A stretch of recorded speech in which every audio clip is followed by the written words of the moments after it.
بسم الله الرحمن الرحیم. درنو لیدونکو او ګرانو زده کوونکو السلام علیکم ورحمت الله وبرکاته. الله تعالی دې وکړي چې روغ او جوړ بوي.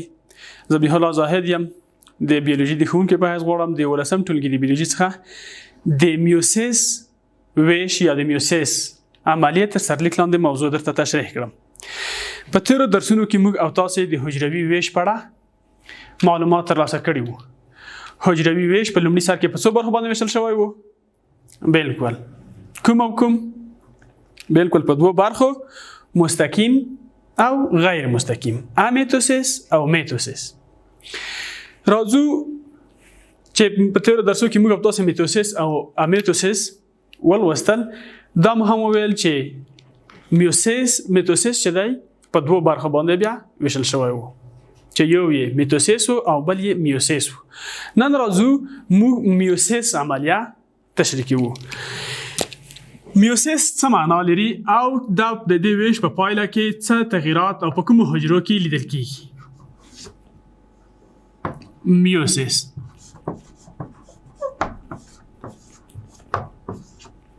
د میوسس لفظ په خپله دا څه په معنا دی؟ د لږوالي په معنا دی. میوسس لفظ په خپله د لږوالي په معنا دی یا د لږوالي معنا ورکوي. د میوسس لفظ چې ویل کېږي لږوالي ته، یعنی د میوسس په ویش کې به یو لږوالی رسي چې هغه په څه شکل رسي اوس وایو. د میوسس عملیې ته تنقیصي ویش یا د کروموزومونو د لږوالي ویش ویل کېږي، چې په دې ویش کې د کروموزومونو یعنی د لومړۍ حجرې په نسبت په راتلونکي حجره کې کروموزومونه کمیږي. او دا ویش په کومو حجراتو کې صورت نیسي؟ تېره ورځو کې موږ او تاسو ویلي وو ډېر ښه په جنسي حجراتو یا ګمیټونو کې صورت نیسي. په هغو حیواناتو کې دغه ویش ترسره کیږي چې هغه زوجي تکثر وکړه. زوجي تکثر، هغه حیوانات چې زوجي تکثر کوي په هغو حیواناتو کې دغه عملیه صورت نیسي. هغه حیوانات چې زوجي تکثر کوي هغه به څه شی لري؟ هغه به جنسي غړي به لري. هغه به جنسي غړي لري. بالکل جنسي غړي ته کومه اصطلاح کاریږي یا جنسي غړو ته؟ ګونادز. بالکل په جنسي غړو یا ګونادونو کې صورت نیسي. د دې عملیې په واسطه په حیواناتو کې ګمیټونه او په نباتاتو کې شی تولیدېږي؟ سپور تولیدېږي، سپورونه. د دې عملیې په پایله کې په حیواناتو او نباتاتو کې ګمیټ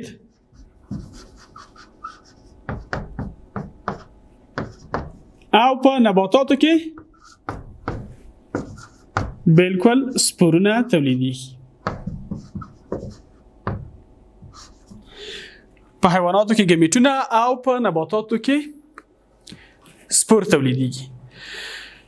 د یوې مورنۍ حجرې څخه 4 لورنۍ حجرې رامنځته کېږي.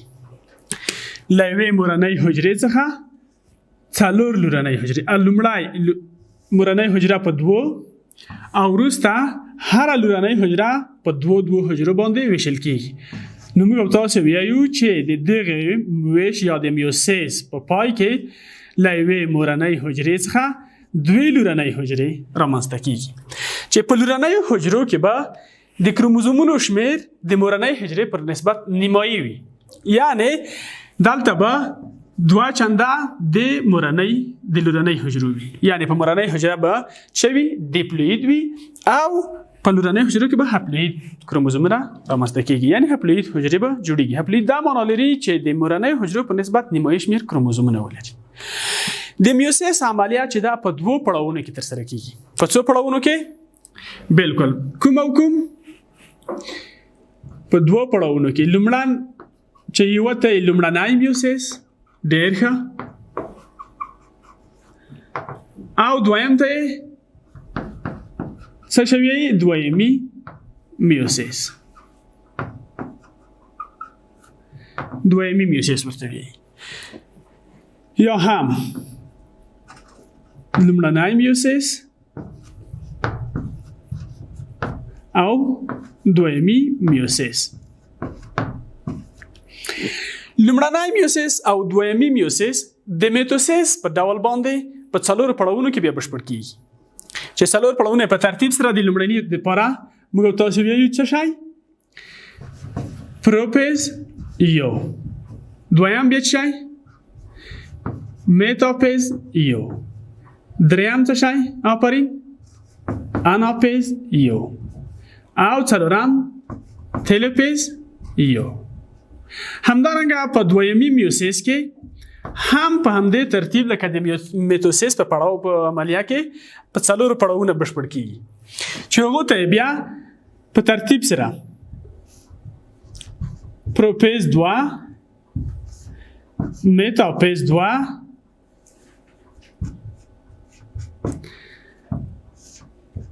اناپیز 2 او تلوپیز 2 یعنی دا پړاوونه دي چې د میوسس په عملیه کې به ترسره کیږي.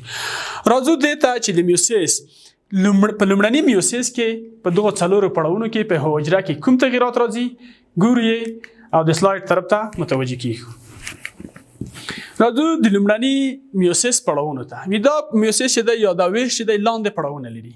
پروپیز یو په د پروپیز یو کې په خپل په داخل د پروپیز یو کې 15 پړاو شتون لري چې په پایله کې کروموزومونه یو لبل سره کړای کیږي کالینګ صورت نیسي یو شان هومولوګ کروموزومونه رامنځته کیږي دا کروموزومونه سره جوړ کیږي لدې وروسته په یو شان کروموزومونو کې یو پر بل تریدنه یا کراسینګ اوور تر سره کیږي کراسینګ اوور چې کله دوه جوړي کروموزومونه سره یو ځای شي یو د بل سره کراسینګ شي په نتیجه کې یو د بل سره یو ځای یا کړای شي په نتیجه کې د یو کروموزوم څخه یو اندازه یو برخه بل کروموزوم ته انتقالېږي یعنی د دوی ترمنځ د یو برخه تبادله صورت نیسي یعنی کروماتیدونه خپل برخه په دې کې یو بل سره کوي تبادله کوي. دویمه برخه چې دغه میتاپیز یو په دې پړاو کې څه کیږي په دې پړاو کې هستوي غشا له منځه ځي سپینډل تارونه یا سپینډل فایبر منځ ته راځي د کروموزومونو جوړې د استوا لوري ته یعنی د حجرې منځ ته حرکت کوي او د سنترومیر په برخه کې د سپینډل تارونه په کروموزومونو پورې وصل کیږي. اناپیز پړاو هغه پړاو دی چې د تلوپی د میوسس د اناپیز د پړاو سب کې بشپړ او واضح تغییر لیدل کیږي. کوم تغییر نیوي په دې پړاو کې د سپینډل تارونه نری کیږي دوه جوړې کروموزومونه هغه دوه جوړې دختري یا هغه دوه لورنۍ کروموزومونه چې دوه جوړې یو د بل سره ځای کړي وو څلور کروموزومونه یا دوه جوړې کروموزومونه منځ ته راغلي وو دغه دوه جوړې په خپل منځ کې ویشل کیږي. که موږ تاسو د میوسس پړاو ته وګورو هغه ته په اناپیز کې په سنترومیر کې کروموزومونه ویشل کېدل دلته په سنترومیر کې په لومړني اناپیز کې نه ویشل کیږي هغه دوه جوړې کروموزومونه چې سره ځای کیږي هغه یو د بل څخه بیلیږي او د قطبونو طرف ته حرکت کوي. تلوپیز یو یا د لومړني میوسس په تلوپیز مرحله کې څه کیږي په دې پړاو کې کروموزومونه قطبانو ته رسیدلي وي د حجرې په دوه قطبو کې قرار نیولای وي کروموزومونه د جال بڼه نیسي او هستوي غشا ورڅخه د دوهم ځل لپاره چارپیره کیږي هستګي هم شتون لري او سپینډل تارونه ورکیږي په حجروي غشا کې ژورواله را پیدا کیږي د ژورواله ډیریږي او بل اخره په یوه حجره کې دوه لورنۍ هستې رامنځته کیږي یا یوه حجره په دوه لورنیو هستو لرونکو حجرو باندې ویشل کیږي چې دا هستې حقیقي هستې نه دي. وروسته له دې څخه دویمی میوسس شروع کیږي. دویمی میوسس بیا د میوسس په شان کټ مټ او ته ورته دی یعنی هغه تغییرات چې د میوسس په پروپیز مرحله کې کېدل هغه دلته په دویمی میوسس کې ترسره کیږي په دویمی میوسس کې ترسره کیږي یعنی د دویمی میوسس د پروپیز په مرحله کې د میوسس د مرحله د میوسس د پروپیز د مرحله تغییرات لیدل کیږي. څه معنا دا چې هلته چې کله کروماتین په کروموزوم ته ترتورته جوړه کروموزوم باندې بدل شو کروموزومونه ډپلیکیټ شول په سنترومیر کې د بل سره دوه دختري کروموزومونه ونښتل بل اخره کروموزومونو خپل ځانګړی شکل غوره کو سنتریول په سنتروزوم په سنتریول فایبر سپینډل تارونه تولید کړل او بیا وروسته پسې د میتاپیز مرحله شروع کیږي د میتاپیز په مرحله کې تارونه سپینډل سره وصل کیږي کروموزومونه د حجرې منځ ته د استوا کرښې ته حرکت کوي هغه ته استقرار پیدا کوي بل اخره د اناپیز په مرحله کې دلته شای کېدل په تیر درس کې مو ویلی وو بالکل دوه کروموزومونه د سنترومیر په برخه کې جلا کېدل او د قطبینو طرف ته کش کېدل. هغه ته به شکل د پښتو و یا انګلیسي وی توري په شکل باندې وو چې راس به د قطب طرف ته او خله به د حجرې د منځ طرف ته و. په تلوپیز مرحله کې به کروموزومونه په قطبینو کې استقرار پیدا کړو، هستوي غشا پیدا کېدله، هستګي رامنځته کېدله، بل اخره د سایتوپلازم ویش صورت نیو. یو حجره په څو حجرو باندې بدله؟ په دوه حجرو. عین تغییر په دویمی میوسس کې صورت نیسي. په پای کې څلور ان کروموزومي هسته منځته راځي یا حجرې منځته راځي. د لورنیو حجرو د کروموزومونو شمیر د مورنۍ حجرې پر نسبت نیمایي وي. راځو د دغه میوسس د عملیې په اړه چې په دوه پړاوونو کې بشپړ شو. یو لاند ویډیویي کلیپ ګورو.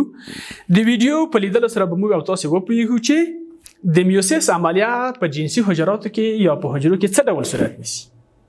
راځو د ویډیو طرف ته. راځو په ویډیو کې موږ تاسو وینو چې د پروپیز یو د لومړني میوسس د پروپیز یو په مرحله کې څه کیږي. د تاسو وینې دوه دانې دختري کروموزومونه سره یوځای کیږي. هومولوګس پایر دوه جوړې یو ډول کروموزومونه سره یوځای کیږي چې دلته په نتیجه کې څلور کروموزومونه یوځای شوي کروموزومونه منځته راځي. له دغه عملیې ته د سایناپس عملیه هم ویل کیږي. وروسته له دې څخه د کراسینګ اوور مرحله شروع کیږي. په کراسینګ اوور کې موږ تاسو وینئ چې کروماتیدونو ځینې برخې یو له بل سره څه رقم کیږي؟ تبادله کیږي. تاسو ولیدل چې د سره دغه سور رنګ کروموزوم چې د کروماتید شین رنګ کروماتید ورته راغلی و، برخه کروماتین سره وصل شو. سنتروزوم په سنتریول باندې بدل شوی دی. تاسو وینئ د قطبینو طرف ته حرکت کړی دی. بل اخره د څنګه سپینډل فایبرونه هم تولید شوي دي. سپینډل فایبرونه راځي د جوړایي کروموزومونو سره یا د دوه لورنیو یا خورنیو کروموزومونو سره وصل کیږي. د سنترومیر په برخه کې چې کله سره یو ځای شي، دلته توپیر دا دی چې په میوسس او میوسس کې توپیر لیدل کیږي. په میوسس کې یو کروموزوم د یوه جوړې سره او بل فایبر د بلې جوړې سره وصل کیږي. اما په میوسس کې چې وو هغلته دواړه فایبرونه د یوې جوړې سره وصل کېدل. په واضح په انځور کې معلومیږي. په میوسس کې دواړه فایبرونه د یوې جوړې سره او په میوسس کې یو فایبر یا یو رشته دی یو تار او بل تار د بل سره. د میتاپیز دویمه مرحله کې کروموزومونه منځ ته رسیدلي دي او د حجرې منځ یا د استوا کرښې ته رسیدلي. وروسته د هغو څخه د اناپیز مرحله شروع کیږي. د اناپیز په مرحله کې د تاسو وینئ یوه جوړه خورنی یا یوه جوړه کروموزومونه یو طرف ته او بل جوړه بل طرف ته کار شول. څلور دوه جوړې وو، یوه جوړه یوه طرف ته او بل جوړه بل طرف ته. بل اخره سایتوکاینیسس یعنی د سایتوپلازم وی شروع کیږي. دغه کړۍ یا کلاویج فارو چې دغه هم بشپړېږي. هغه دغه کړۍ په واسطه باندې سایتوکاینیسس عملیه صورت نیسي. دوه لورنۍ حجرې چې ان کروموزومونه لري هغه رامنځته کیږي. وروسته له دې څخه په حجره کې د دویمی میوسس عملیه صورت نیسي. دویمی میوسس عیناً د میوسس د عملیې په واسطه باندې په ډول باندې پړاوونه ترسره کوي. په هغو کې د پروپیز دویم پړاو کې دا شی کیږي چې موږ تاسو ولیدلي وو سنتریولونه قطبینو ته حرکت کا، کروموزومونه پر وصل کیږي. بل اخره په پروپیز د میتاپیز دویمه مرحله شروع کیږي. هغلته کروموزومونه د حجرې په منځ کې ځای پیدا کوي. د اناپیز په مرحله کې دغه واضح سرحد چې موږ تاسو د میتاپیز د میوسس او میوسس په منځ کې لیدل او هغلته د تاسو ولیدل چې جوړې کروموزومونه سنترومیر په برخه کې وویشل شول. بل اخره د اناپیز مرحله ده. اناپیز مرحله کې د سنتریول څخه کروموزومونه موقعیت پیدا کوي. هستوي غشا او هستګي د دوهم ځای پیدا کیږي. سایتوکاینیز صورت نیسي. د یوې حجرې څخه څلور لورنۍ حجرې تولیدېږي. د میوسس ویش کې مو ولوستل چې دا په جنسي حجراتو کې صورت نیسي. په هغه حیواناتو کې چې زوجي تکثر کا ترسره کیږي او د هر هغه حیوان چې زوجي تکثر کا هغه په جنسي غړي لري. نو موږ وایو چې میوسس عملیه په جنسي غړو کې صورت نیسي. ګمیټونه سره یوځای کیږي، القاح صورت نیسي. په ګمیټونو کې ان کروموزوم وي چې په زایګوټ کې بیا دوه ان کروموزومونه رامنځته کیږي. ځکه یو ان په یوه حجره کې او بل یو ان په بل حجره کې چې په نتیجه کې دوه چنده کروموزومونه په زایګوټ کې رامنځته کیږي. موږ تاسو ولوستل چې میوسس عملیه په دوه پړاوونو کې بشپړ کیږي چې لومړی ته لومړی میوسس، دویم ته دویمی میوسس وي. لومړی میوسس او دویم میوسس د میوسس په رقم باندې څلور پړاوونو کې ترسره کیږي. د میوسس لومړنی میوسس او دویمی میوسس د اناپیس مرحله کې توپیر دی چې هغه د میوسس د اناپیس سره د مرحله سره هم توپیر لري. د میوسس په اناپیس مرحله کې چې وو هغه ته کروموزومونه د سنترومیر په برخه کې ویشل کېدل، خو د میوسس لومړنی میوسس په اناپیس کې دوه جوړې یا دوه لورنۍ جوړې چې رابطه شوي، یو جوړه یو طرف ته او بل طرف ته، یعنی دوه جوړې کروموزومونه جلا کیږي چې بیا دغه کروموزومونه د دویم اناپیس په برخه کې د سنترومیر په برخه کې جلا کیږي. بل اخره د دغه ویش په پایله کې څلور لورنۍ حجرې رامنځته کیږي چې دغه څلور لورنۍ حجرې به د مورنۍ حجرو پر نسبت نیمایي شمیر کروموزومونه لري. راځو د تیر په شان د پوښتنو برخو ته د کورنۍ وظیفې په ډول باندې تاسو ته دوه پوښتنې چې څلور ځوابات یې چمتو کړي. لومړنۍ پوښتنه په دې ډول ده چې د میوسس عملیه په کوم ډول حجراتو کې صورت نیسي. مهمه پوښتنه ده، هغه څلور ځوابونه ورته راکړل دي. په لومړي انتخاب کې داسې راکړل شوي چې په عصبي حجرو کې، په دویمي انتخاب کې داسې راکړل شوي چې په جنسي حجرو کې، په درېمي انتخاب کې لیکل شوي د وینې په حجرو کې، او په څلورمي انتخاب کې لیکل شوي چې په جسمي حجرو کې. د تیر درس څخه مزده کړي وي چې د میوسس عملیه په کوم ډول حجراتو کې ترسره کېده. دویمه پوښتنه د میوسس د عملیې په پای کې څو لورنۍ حجرې رامنځته کیږي. ډېره مهمه پوښتنه ده، واضحه ښکاره پوښتنه ده. اول انتخاب کې راکړل شوي چې یوه، په دویم انتخاب کې راکړل شوي څلور، په درېیم کې راکړل شوي اته، او بل په څلورم انتخاب کې راکړل شوي چې درې. تاسو بل درس نه زده کړی وي چې په څو حجرې رامنځته کېدلې، هغه به درس زده کړئ. د راتلونکي درس لپاره به تاسو څه زده کړئ. راتلونکی درس د موږ تاسو د میوسس اهمیت دی او د دې ترڅنګ د میوسس او میوسس ترمنځ توپیرونه دي. د دې لپاره تاسو خپل مطالعه وکړئ. دا و د موږ تاسو د نن ورځې درس. تر بیا مو په لوی الله سپارم. خدای مو مل او ملګری شه.